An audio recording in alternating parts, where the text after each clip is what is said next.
বন্ধুরা, welcome back to my channel. তো দেখতেই পাচ্ছ আমি চলে এসেছি, চান টান রেডি হয়ে গেছে। এবারে আমি রান্না করব। তো কি রান্না করব সেটাই তোমাদের দেখাবো।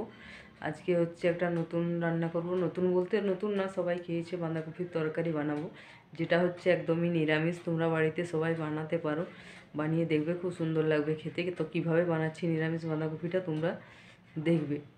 তো চলো তোমাদের দেখাই কিভাবে রান্নাটা করলাম। ঠিক আছে, বাঁধাকপির তরকারিটা পুরো ভিডিওটা দেখবে। কেমন লাগলো অবশ্যই বলবে, চ্যানেলটা অবশ্যই সাবস্ক্রাইব করবে সবাই।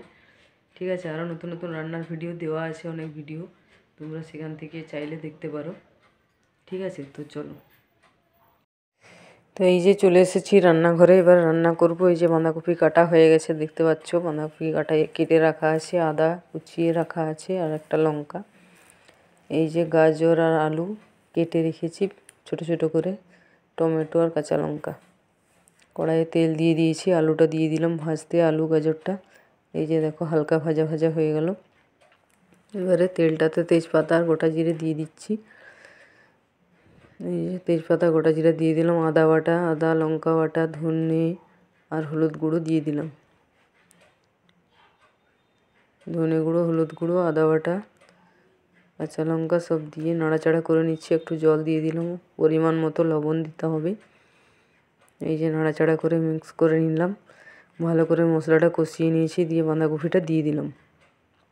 এই যে দেখো বাঁধাকপিটা দিয়ে নাড়াচাড়া করে নিচ্ছি ভালোভাবে।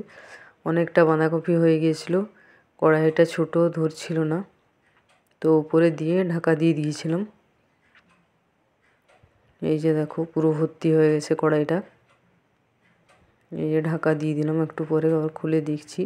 এই দেখো কতটা কমে গেছে। এই যে দেখো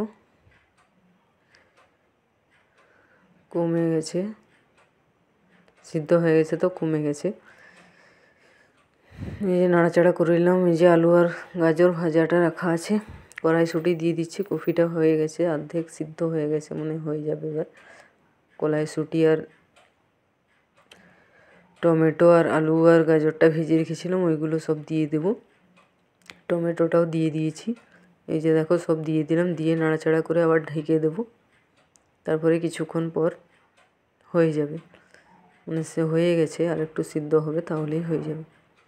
এই জায়গায় হয়ে গেছে সিদ্ধ। গরম মশলা দিয়ে দিচ্ছি একটুখানি। দেখো গরম মশলা দিয়ে দিলাম, আর 1 চামচ ঘি দিয়ে দিচ্ছি। নিরামিষ বাঁধাকপির তরকারির মধ্যে ঘি দিলে খুব টেস্ট হয়, ভালো লাগে খেতে। তোমরাও দিবে, এইভাবে বানাবে, রান্না করবে, খুব সুন্দর লাগবে। নিরামিষ বাঁধাকপি এইভাবে বানালে খুব ভালো লাগে খেতে।